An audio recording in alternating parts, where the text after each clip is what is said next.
Selamat sore semuanya. Pada kesempatan kali ini kita akan belajar kembali mengenai teknologi elektrokimia. Di sini di pertemuan ketiga, pertama kali kita akan mereview dulu ya, mereview pertemuan sebelumnya di mana kita belajar mengenai tipe atau sifat dari reaktor elektrokimia atau proses elektrokimia. Seperti kita ketahui di sini bahwasanya eh, bentar ya. Seperti kita ketahui di sini bahwasanya separasi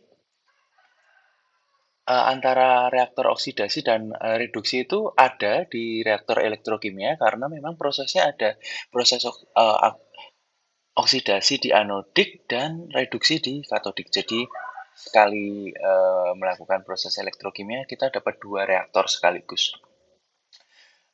Yang itu bisa terjadi dengan dipisahkan membran ataupun tidak dipisahkan membran, tergantung dengan kebutuhan. Dan kedua, di proses elektrokimia menggunakan elektron untuk driving atau memulai suatu reaksi ya. Nah, berbeda dengan reaksi-reaksi thermochemical yang biasanya menggunakan reaksi kimia dengan perubahan suhu yang signifikan, tergantung dengan reaksi yang diinginkan.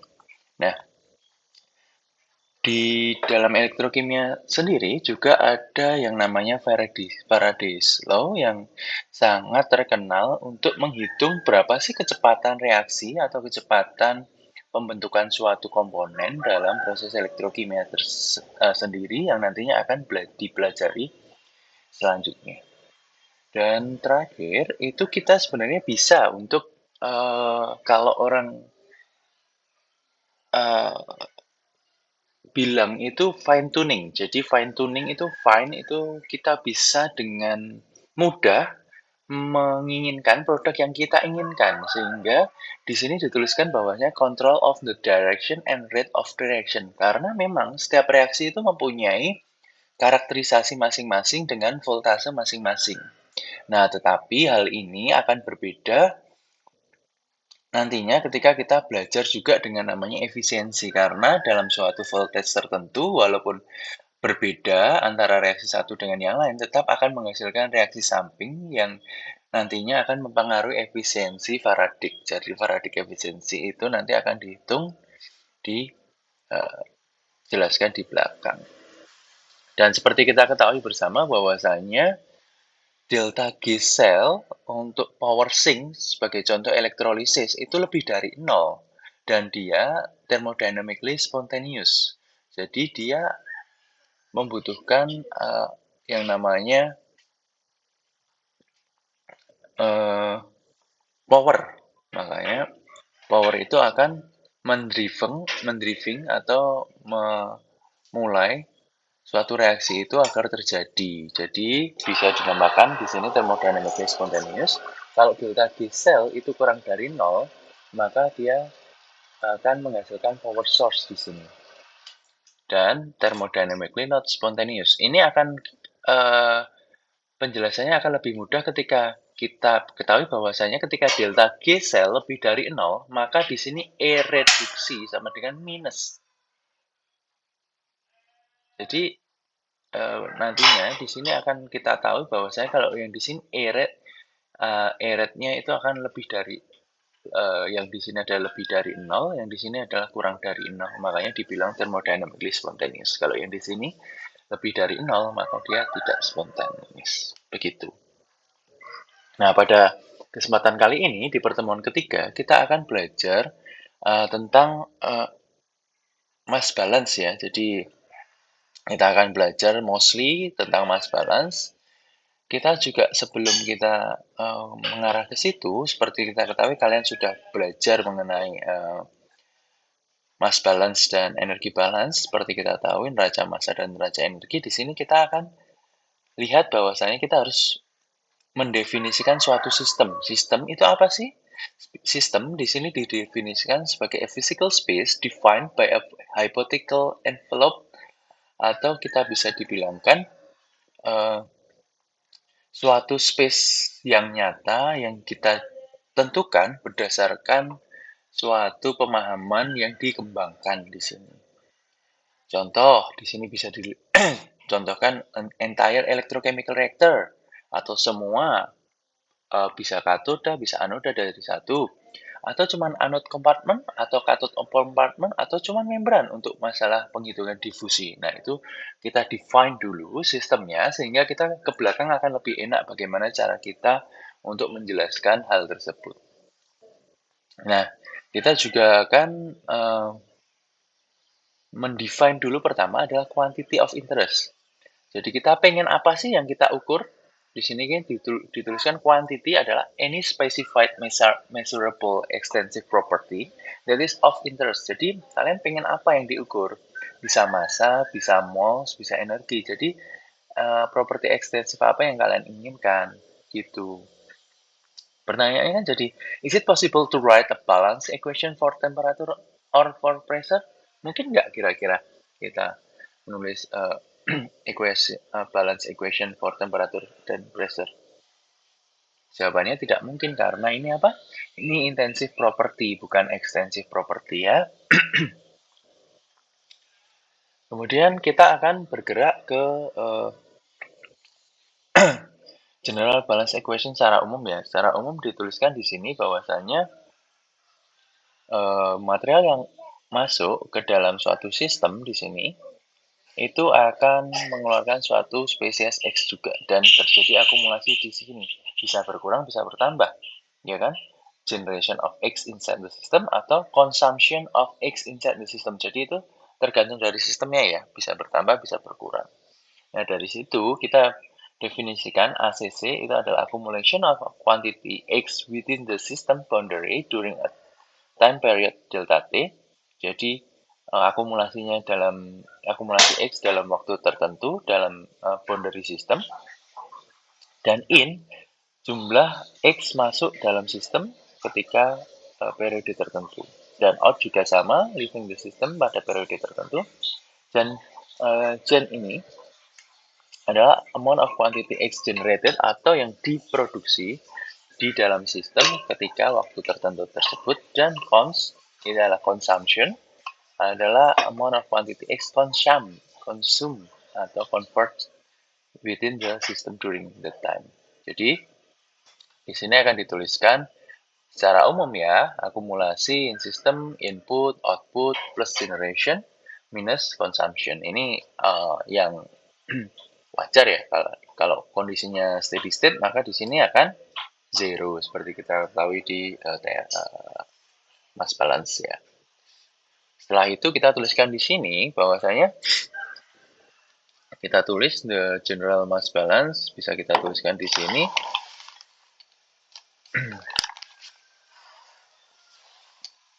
Kalau misal conserve quantity, jadi tergantung dari prosesnya. Kalau conserve itu tidak ada perubahan sama sekali gitu. Jadi dia generasi sama consumption-nya 0. Ini dituliskan di sini. Conserve quantity, a quantity that is not consumed, destroyed, or generated, produced during within the system gitu. Jadi di sini bisa ketahuan bahwasanya conserve quantity itu tidak ada 0,0 seperti ini. Kemudian kita lihat dalam sistemnya, dan apa saja sih yang bisa conserve atau changing. Kita bisa dilihat di sini elemen itu biasanya conserve ya. Atom balance itu sama antara awal dan belakang. Terakhir, kecuali nuclear reaction ya, dan ini tidak akan dibahas di lecture ini atau di teknik reaksi kimia. Nah, total mass itu conserve karena massnya balance ya, tidak ada perbedaan antara mass selama proses itu semuanya sama. Kemudian energi juga sama, conserve. Momentum juga conserve karena dia akan memindahkan momentum dari satu titik ke titik yang lain. Kalau kalian belajar fenomena perpindahan, kalian akan recall antara perpindahan momentum tersebut. Walaupun sebenarnya momentum itu abstrak ya, jadi kita tidak bisa membandingkan atau membayangkan bagaimana momentum itu bekerja. Tetapi dengan adanya gambar-gambar yang direpresentasikan di fenomena perpindahan, kita akan tahu bagaimana bagaimana momentum itu berpindah dari satu titik ke titik lain ketika terjadi perpindahan massa. Oke, dan di situ juga ada perpindahan mol. Jika tidak ada reaksi kimia di situ atau elektrokimia, berarti dia tidak akan berubah. Akan tetapi ketika ada reaksi kimia atau perpindahan kimia secara elektrokimia itu akan berbeda gitu. Dengan perbedaan mol atau massa secara individu. Secara total dia akan sama, total mass balance. Tetapi secara individual dia akan berbeda. Jadi yang tadi, conserve yang tadi adalah secara total ya.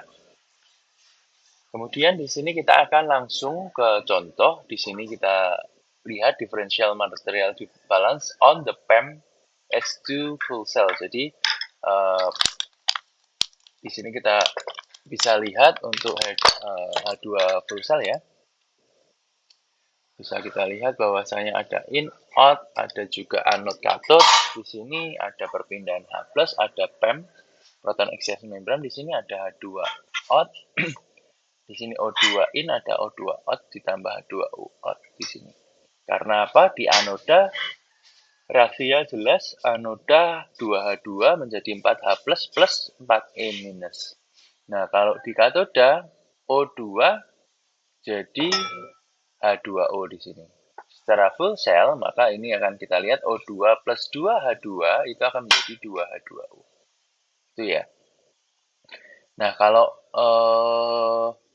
elektrolisis berbeda ya. Kalau elektrolisis yang anoda ini malah justru apa? H2O menjadi O2. Dan yang katode itu adalah H2O menjadi H2. Begitu. Nah, kalau full cell itu kan dia memanfaatkan hidrogen untuk dibakar menghasilkan, bukan dibakar sih, lebih direaksikan untuk menghasilkan apa? Elektron. Nah, elektron ini yang nantinya akan mengaliri sistem kalian untuk menghasilkan apa? Listrik. Iya, listrik.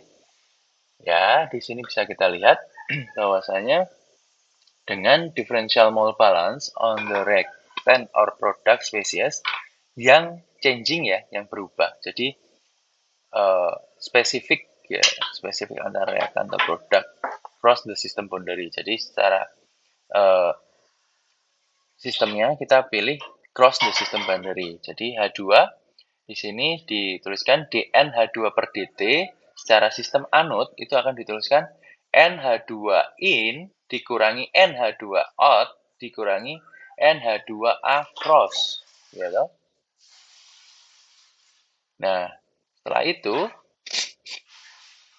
konsum maksudnya konsum ya. Kemudian yang O2 di sini konsum yang di sini ya, konsum H2-nya. Kemudian yang O2 di sini juga sama. NO2 in di katoda, NO2 out dikurangi NO2 konsum. Nah, di H2O di sini bisa dituliskan bahwasanya minus NH2 out di sini plus apa? Minus ini ditambah H2O generation yang dari sini. Ini dituliskan di sini generated at the cathode, consume at cathode, consume at anode. Dan di sini NC di sini adalah apa? Molar flow rate of species X. Jadi ini molarnya ya, bukan konsentrasi. Dan sini langsung saja kita tuliskan bahwasanya kita lihat dulu dari sistem boundary yang sini dengan H plus ya. H plus maka DNH plus itu adalah NH plus generated, ya kan? Di sini kan tidak ada yang masuk ya. NH plus generated dikurangi NH plus out. Nah, ini outnya kemana? Outnya ke katoda. Gitu ya.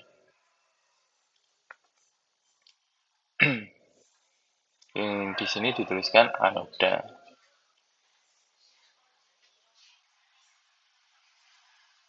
Kemudian di sini juga dituliskan untuk total massnya ya.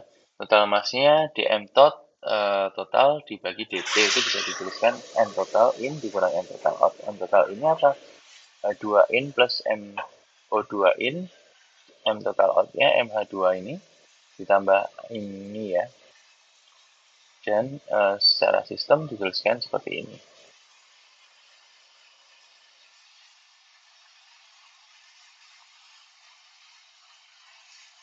Karena di sini ada H2, O2, H2O, dan H+, ya. Dan kita tahu bahwasanya nantinya reaksi itu dari A ke B di sini akan kita tahu bahwasanya extent of reaction atau nilai ini itu biasanya selalu di lebih dari 0. Jadi dia tidak mungkin 0. Jadi bisa kita lihat mol of A konsum dibagi mol of B konsum itu bisa dituliskan sebagai A per B sama dengan N in dikurangi N out dibagi N in dikurangi N out. Jadi bisa kalian lihat ketika kalian pakai neraca massa itu A plus B itu kan ada AB ya. Nah ini kan nanti bisa NA0, NB0 ya kan. Nanti kan di sini ada bereaksinya kan N out-nya berapa, N out-nya berapa. Maka A-nya itu kan N in min N out, sedangkan B-nya N in B dikurangi N out B. Jadi ini adalah mol A konsum per mol B konsum. Nah, ini sama juga. Mol A konsum di mol C generated itu nanti akan menjadi N out C. Nah, biasanya N out C ini bisa jadi N out A atau N out B. Nah, ini mol B konsum, mol D generated. Ini sama, kemudian kita bisa tuliskan begini. Dan kita bisa melihat, observe from the previous slide, we can rewrite the equations like this one. So, kita bisa lihat N in min N out itu per A itu akan sama dengan N in yang B dibagi B dengan N out bagi C dan N out bagi D. Nah, ini namanya yang dinamakan perbedaan di koefisien reaksi ya. Jadi, extent of reaction ini berhubungan dengan koefisien of reaction. Kemudian dari situ kita bisa lihat bahwasanya kita sederhanakan dari sistem yang berbeda ini. Extent of reaction bisa dituliskan moles of species E generated or consumed during the reaction and dibagi stoichiometric coefficient of species E. Berarti kalau tadi misal AA plus BB, berarti kalau itu yang bereaksi di A dibagi koefisien reaksinya A, seperti itu. Dan ini biasanya extent of reaction is defined using molar flow rates atau bisa mol or mol per time. Kenapa? Karena moles ini itu kan kalau batch itu mol, tapi kalau continuous itu mol per time dibagi koefisien kan nggak ada unitnya ya, jadi dia tetap nggak ada dibagi tidak ada unit, jadi tetap sama dengan mol atau mol per time seperti itu. Ini biasanya disebut He. Biasanya kita enaknya menggunakan sigma, tetapi orang-orang ini sebenarnya extent of reaction itu lambangnya seperti ini, itu disebut He gitu. He. Nah, kemudian kita akan menggunakan extent of reaction itu consider generic chemical reaction, misal full cell ya, minus A minus B kali B, C plus DD gitu kan. Kita tuliskan di sini secara total, maka nilai Xj-nya akan lebih dari 0 jika Xj itu produk dan Xj kurang dari 0 jika Xj-nya itu reaktan.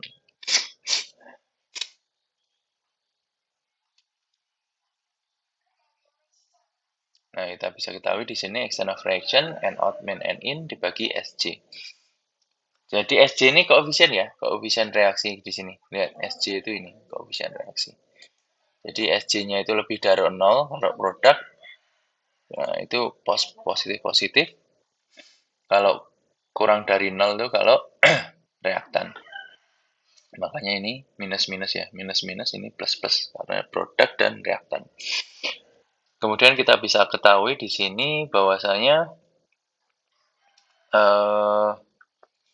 bisa kita tahu bahwasanya dNj per SJDT itu akan lebih dari 0. Ini secara globalnya ditulis seperti ini. Jadi bisa kita tuliskan untuk reaktan, kita bisa tuliskan menggunakan minus ya di depannya gitu.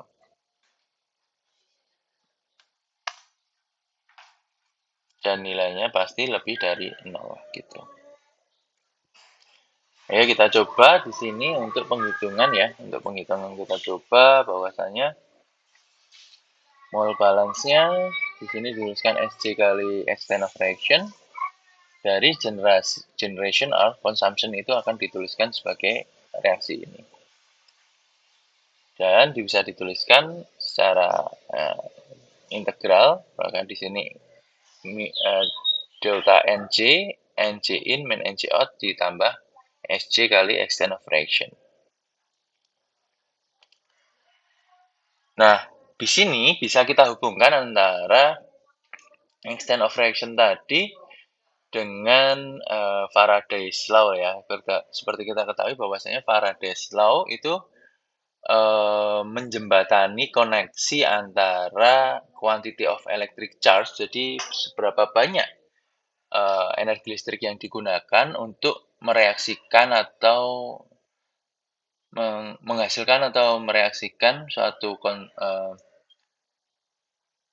chemical untuk terjadi electrochemical reaction ya di dalam reaktor, dengan hubungannya dengan jumlah massa atau massa, lebih tepatnya massa yang dihasilkan chemical tersebut. Jadi listriknya habis berapa yang akan berubah menjadi elektron, elektronnya itu akan berhubungan dengan berapa banyak sih massa yang dihasilkan atau dikonsumsi itu.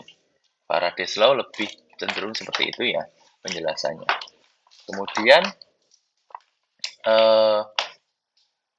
bisa dibilang charge transfer reaction at electrode, jadi reaksi transfer elektron di elektrod itu juga diartikan sebagai Faraday reaction ya.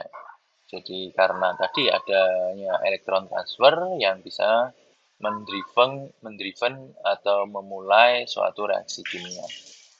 Dan di sini bisa kita ketahui bahwasanya Faraday's law itu dilakukan itu berdasarkan elektrolisis eksperimen untuk water splitting ya, H2A menjadi H2 dan H2O menjadi O2. Kemudian kita bisa lihat di sini bahwasanya Faraday's law itu mengemukakan bahwasanya ada yang dinamakan suatu konstan, itu adalah F, itu adalah dalam kolom F sama dengan 96485,3 kolom per mol elektron yang sama dengan nilainya 1 ampere kali second. Nah, di sini bisa kita lihat kalau dari kolom ini akan kita ganti, kalau dia 1 ampere per second dibagi 3600, maka hasilnya adalah 26,8 ampere hour per mol elektron. Dari sini bisa kita ketahui bahwasanya terkadang juga orang-orang menggunakan pendekatan bahwasanya nilai F itu adalah 96.500 kolom per mol elektron gitu. Jadi either kalian mau pakai ini atau pakai ini terserah begitu. Tapi kalian harus state di depan nilai Faraday konstannya itu berapa, konstanta Faraday-nya kalian itu berapa gitu. Tidak ada masalah kalian menggunakan ini atau ini. Kemudian bisa kita tahu bahwasanya Faraday ini itu merupakan hasil dari apa? Perpindahan elektron dengan berapa banyak elektron yang berpindah. Jadi elektron itu membawa charge atau membawa energi itu yang mempunyai nilai ini ya. Kalau kita belajar kimia dulu, kalian tahu kan nilai minus 19 gitu. 1,602 kali 10 pangkat minus 19 dulu pernah belajar di kimia ya. Kemudian ada Avogadro number yang 6,022 kali 10 pangkat 23 elektron per mol elektron. Jadi dalam mol elektron itu ada elektronnya sebanyak gini. Nah, ini akan dikalikan ini yang hasilnya adalah 96.500. Seperti itu, makanya Faraday constant ini ada dan tercipta. Nah, kita langsung saja ya dalam perhitungan biar tidak terlalu complicated. Kita lihat Faraday law application untuk zinc anode in the battery ya.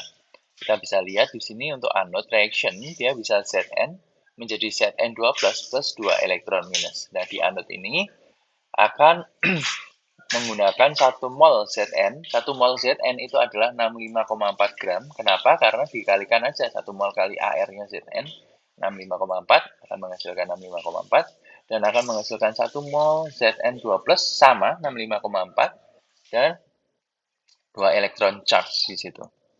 2 elektron charge itu berapa? 2F ya. 2F kali berapa? 26,8. 26,8 yang tadi dari 96.500 dijadikan ampere hour. Di sini ketahuan bahwasanya nilainya 53,6. Jadi kita aplikasikan Faraday laws, moles of electron generated bagi moles of Zn consumed. Kita bisa lihat ditanya yang generated elektronnya 2, ya toh? Bagi 1. Bisa kita lihat di sini charge of generated-nya 53,6 dibagi 65,4 gram ini dibagi ini ya. Jadi hasilnya adalah 0,82. Gitu. Nah, ini apa sih biasanya? Ini biasanya acuannya itu adalah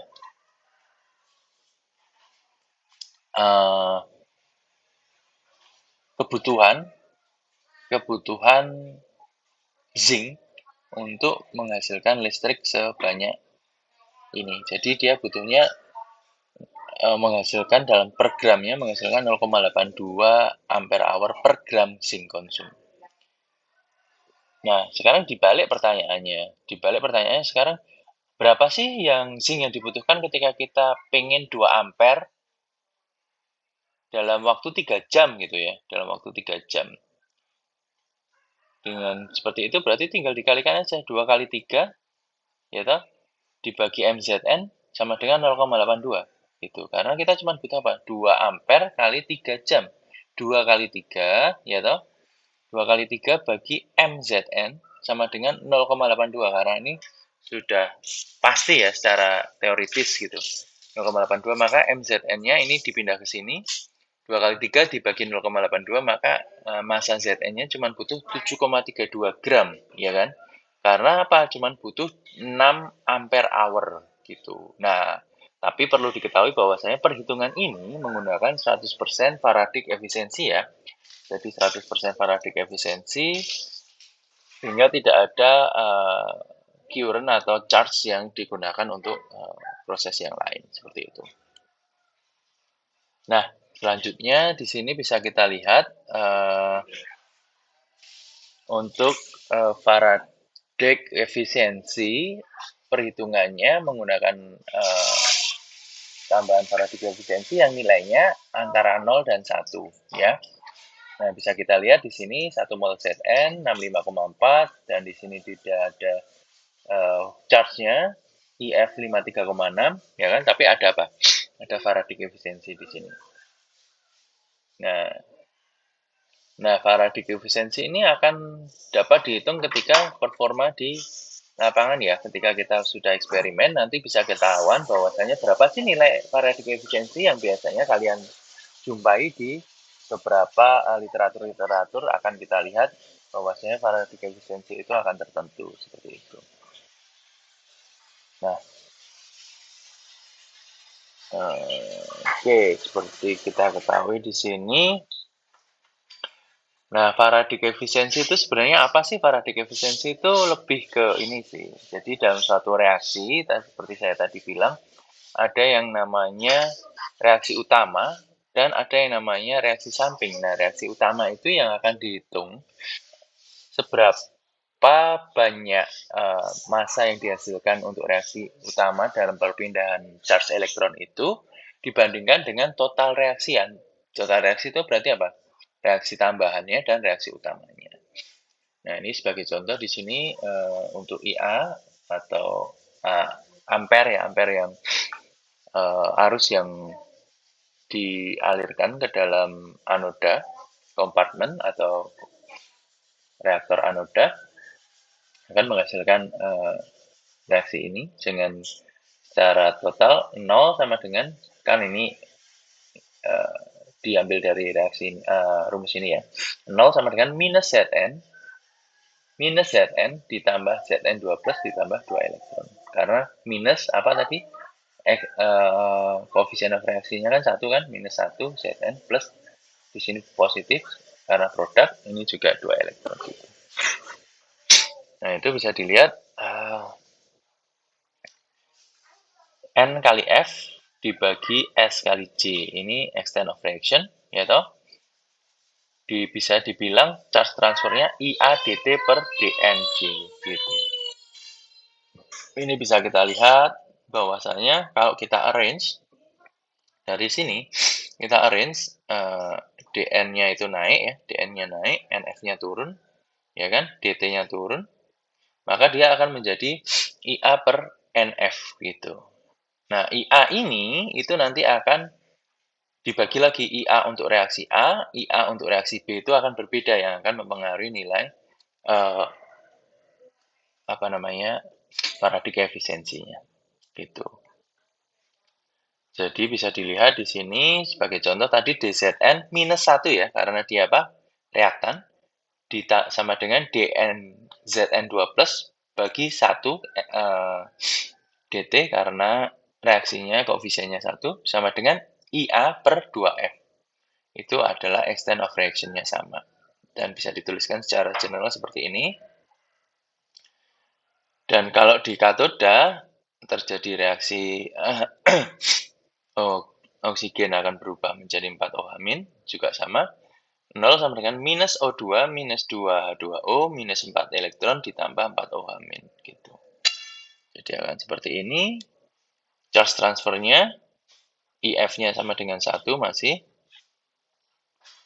Kemudian kita tuliskan seperti ini. Bisa kita lihat di sini. Ini untuk katoda ya, katoda dengan koefisiennya sendiri seperti itu. Dan kita bisa ketahui bahwasannya rate di sini bisa generation atau consumption ya, tergantung dari reaksinya sendiri. Nah, ini untuk katoda. Nah, kita bisa ketahui paradigma current efisiensi misal tadi kurang dari 1 ya. Jadi bisa kita lihat di sini. Contoh kalau di sini pakai klor alkali, jadi main reaction-nya ini menghasilkan IaCl2. Kalau yang secondary-nya ada oksigen ya. Oksigen, jadi ada water splitting menghasilkan oksigen di sini, maka bisa kita ketahui bahwasanya efisiensi dari klor alkali industri atau klor alkali reaction itu bisa kita lihat IaCl2 yang digunakan, arus yang digunakan untuk reaksi menghasilkan chloride di reaksi pertama itu dibagi IaCl2 ditambah IaO2. Ini adalah Ia total ya. Nah, ini Ia total. Nah, itu biasanya adalah kurang dari 1 gitu, karena pasti ada extent untuk reaksi ke O2-nya walaupun hanya sedikit ya. Nah, tetapi inginnya itu adalah reaksi ini akan tinggi. Nah, beruntungnya untuk reaksi klor alkali industri ini itu nilai efisiensinya itu adalah lebih dari 0,9. Kenapa? Karena nilai termodinamiknya itu sangat berbeda jauh antara chloride dan oksigen evolution di sini ya. Chloride evolution dan oksigen evolution gitu. Nah, secara umum nilai efisiensi paradigma efisiensi bisa dituliskan seperti ini. Ini adalah discharge reaction current dan ini adalah total sum of reaction current gitu dari elektrod, bisa dibilang seperti ini. Dan dimasukkan ke reaksi tadi anoda dan katoda, maka akan dituliskan DNC ini akan dituliskan di depan seperti ini. EFK paradigma efisiensi dikali IA. Dan di sini juga bisa dituliskan efisiensi di cathode chamber gitu. Nah, pada prinsipnya Kita kembali lagi ke neraca massa yang di depan, kita bisa tuliskan. Ini maka di sini akan dituliskan ada yang namanya efisiensi di sini ya, secara umum ya. Dengan kita tahu bahwasanya IA di sini akan lebih dari 0, kemudian IC ini akan kurang dari 0.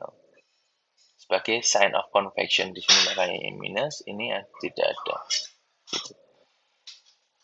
Kemudian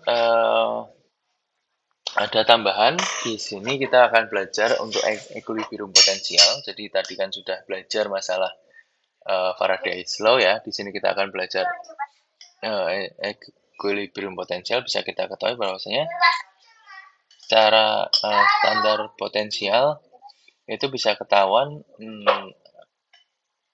nilainya itu E0T seperti ini ya. Standar seperti kita ketahui bersama di depan tadi.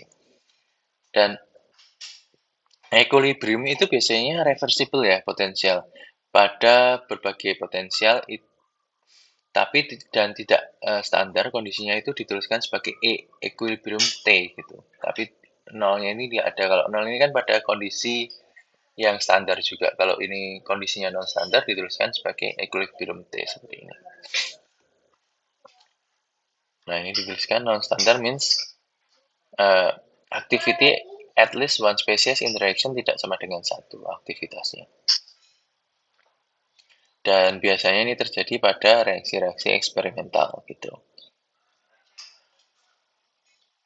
Dan nantinya kita juga akan belajar reference electrode karena potensial elektrod yang ada itu terkadang berbeda-beda. Kita harus ada standarisasi di situ. Nah, standarisasinya itu kita menggunakan reference electrode. Makanya ketika kalian belajar elektrokimia nanti akan ada tulisan misal 1,6 volts versus SHE atau RHE atau mungkin standar kalomel gitu kan. Jadi berdasarkan reference electrode. Nah, itu reference electrode-nya itu ya SHE, RHE, standar kalomel seperti itu. Dan kita hanya bisa menghitung berdasarkan potensial difference saja antara satu titik ke titik yang lain. Nah, ini bisa kita lihat di sini kan versinya SHE kan, seperti kita ketahui di sini standar hydrogen reference electrode. Nah, ini reference electrode-nya ini bilang. Nah, ini akan naik atau turun tergantung penggunaannya. Kalian kalau mau menggunakan oxidizing agent ya ke atas, kalau reduksi ya ke bawah. Ini contoh ya. Ini Cl-, ini di sini sama oksigen. Nah, oksigen di sini ya, jadi oksigen ini. Nah, gitu. Nah, itu nanti akan kita ketahui bahwasanya nilai delta G itu adalah minus NF kali E0 gitu. Jadi E0 ini bisa diperkirakan dari penghitungan nilai delta G. Delta G yang kemarin di pertemuan kedua seperti saya jelaskan bisa dicari dari literatur delta G dari masing-masing komponen untuk menghitung delta G reaction yang nantinya bisa untuk memprediksi nilai E0 ya. E0 ini bisa diprediksi seperti itu dari delta G yang kita punya. Karena F ini kita punya, N ini bisa kita tentukan dari ini ya, dari koefisien reaksinya seperti itu. Nah, kita juga akan belajar yang namanya SHE atau reference electrode. Di sini bisa kita lihat bahwasanya dalam suatu equilibrium potensial itu net current I sama dengan 0. Berarti tidak ada current yang ada di situ. Net current-nya 0. Jadi benar-benar dari sini elektron di sini menjadi mencharging atau menyetrum Cl2 ini, jadi dia bisa menghasilkan Cl- dan elektron minus ini yang nantinya akan menghasilkan net current itu I sama dengan 0 gitu. Jadi Cl2 plus 2 elektron itu harusnya menjadi 2 Cl- gitu. Ini akan charging sehingga net current-nya 0. Itu pada kondisi standar.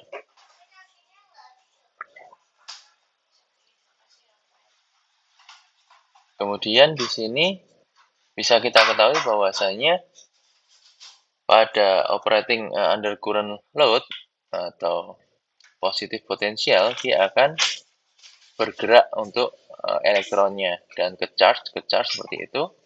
Dan bisa ketahui bahwasanya potensial applied atau potensial yang diterapkan itu pasti akan lebih besar dari kondisi equilibriumnya, kondisi standarnya seperti itu. Kalau untuk CL minus ini 1,36 ya volt versus SHE, tapi kenyataannya itu bisa 1,8, bisa 1,9, seperti itu tergantung dari apa? Dari elektrolit yang digunakan, dari elektrod yang digunakan, dan dari konduktivitas dari suatu membran yang kalian gunakan juga seperti itu, karena itu akan mempengaruhi apa? Keseluruhan sel potensial. Dan untuk yang di katodik juga mirip-mirip seperti itu ya. Nah, tapi apa? Dia menggunakan negatif potensial kalau di katodik di sini. Kalau anodik dia lebih positif. Ingat, anodik itu pasti oksidasi, katodik pasti reduksi ya. Nah, kita bisa lihat untuk kolor alkali di sini Cl- plus 2Na plus, jadi reaksi ini, dan di katot ada 2O, jadi 2OH-. Ya, nanti bisa jadi NaOH dan Cl2. Jadi dari garam dapur, kita bisa produksi soda api, NaOH, dan Cl2 yang produknya mempunyai nilai jual, dan H2 juga. Jadi 1, 2, 3 adalah semua produknya itu berguna. Makanya kloralkali industri ini sangat menguntungkan jika dibandingkan reaksi yang lain, reaksi elektrokimia yang lain saat ini ya. Kemudian kita bisa lihat di sini nilainya di sini secara termodinamik, potensialnya di sini untuk reaksi A, untuk reaksi anodik itu adalah 1,36, sedangkan untuk reaksi katodik itu 0,83.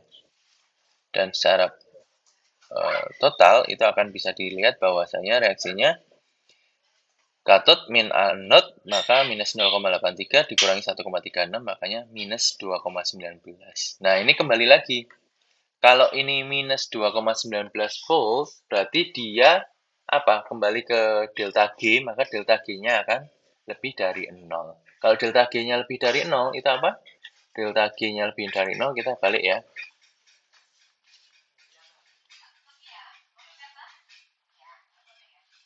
Ini delta G lebih 0, berarti apa? Power sink.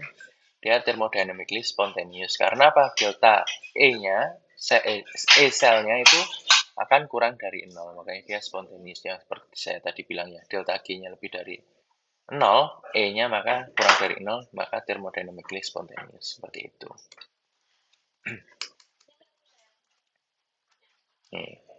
E-nya lebih kurang dari 0, delta G-nya akan lebih dari 0.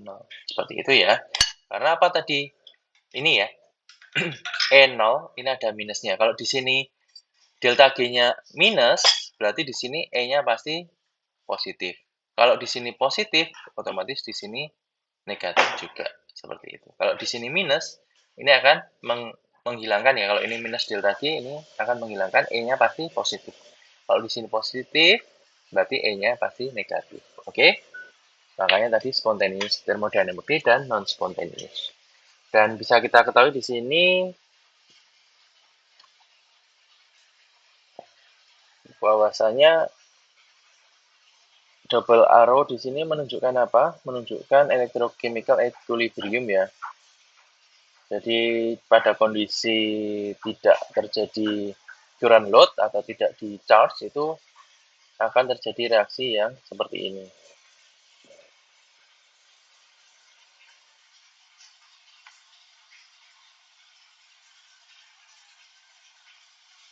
Oke, selanjutnya ini akan kita fokus ke sini. Jadi tadi sudah dijelaskan ketika E-cell-nya minus, negatif, atau kurang dari 0, maka delta G-nya pasti lebih dari 0. Seperti itu ya. Kebalikannya, kalau E-cell-nya itu lebih dari 0, maka delta G-nya maka kurang dari 0. Oke, sebagai contoh lagi, Secara praktis kita bisa dilihat di sini.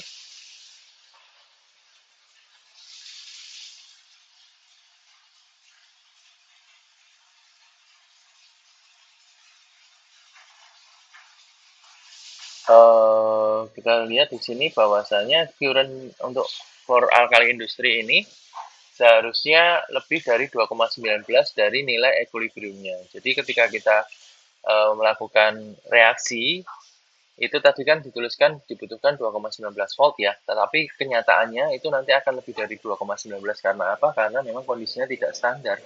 Karena ada hambatan thermal yang ada di dalamnya sehingga menyebabkan kondisinya tidak seimbang seperti itu. Jadi bisa kita lihat di sini voltage dan current tertentu dan bisa kita lihat ini menggunakan percobaan. Kalau yang merah itu ke anode dihubungkan, kalau yang hitam itu ke kathode. Bisa kita lihat ada katon exchange membrannya di sini.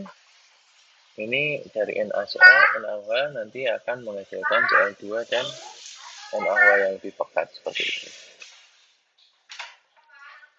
Dan bisa kita ketahui pada kondisi absolut self voltage itu akan didefinisikan sebagai ini ya, lebih dari 0. Jadi sebenarnya nggak mungkin di sini minus itu, nggak mungkin, maka semua notasi ini akan lebih dari 0 atau absolute value gitu ya. Tapi pada kenyataannya, pada penghitungan dan lain-lain, harapannya itu ada yang namanya minus di sini untuk membedakan antara anode dan kathode compartment seperti itu. Jadi secara pemahaman kita tahu bahwasanya itu di anode atau kathode, tetapi secara absolute value itu pasti positif karena di dalam power DC itu tidak ada yang mengindikasikan dia non-zero current atau minus seperti itu ya. Dan kita bisa lihat di sini untuk zinc air rechargeable baterai bisa kita lihat bahwasanya delta G cell itu adalah minus 449, kembali ke zinc tadi ya. Maka dari sini bisa kita lihat delta G di sini kan bisa kita lihat 4F ya, 4F. Nah, bisa kita lihat kenapa 4F di sini, karena N-nya itu 4. Jadi secara karena dia butuh 2 ya, 2 kali 2 di sini adalah 4 gitu ya.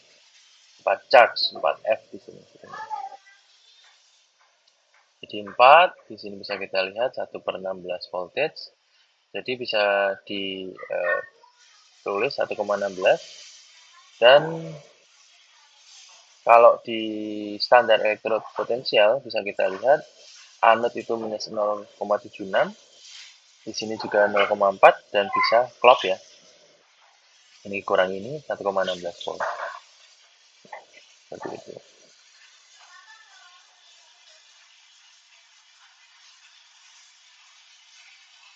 Jadi bisa dituliskan bahwasanya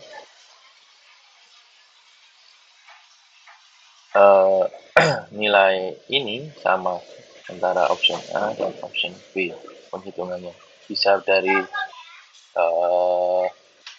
delta G sama dengan NF E, atau bisa dihitung dari standar elektrod potensial ini. Jadi sama, akan clock nilai ini dengan ini, cara penghitungan elektrod potensialnya. Dan di sini bisa kita ketahui bahwasanya ingat untuk power source itu spontaneous dan dia nilai delta G-nya maksimum.